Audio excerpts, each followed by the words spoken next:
Bonjour à tous, je suis Catherine et je suis canadienne et athlète olympique. Saviez-vous que c'est un navigateur français, Jacques Cartier, qui, au 16e siècle, lorsqu'il explorait le fleuve Saint-Laurent, a donné son nom au Canada d'après le mot iroquoien Kanata, signifiant village.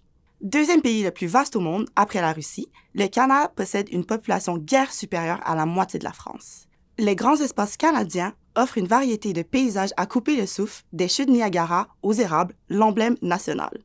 Saviez-vous qu'un Canadien sur 5 est né à l'étranger?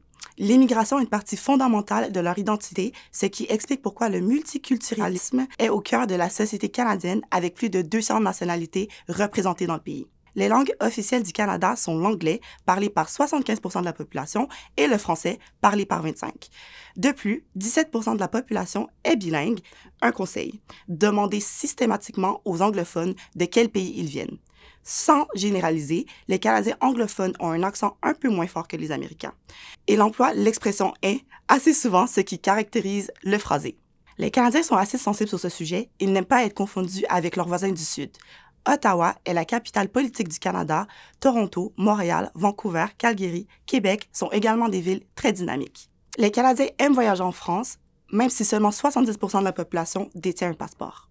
Restez connectés pour découvrir quels sont les touristes qui viendront en France à l'occasion des Jeux olympiques et paralympiques Paris 2024. À tantôt!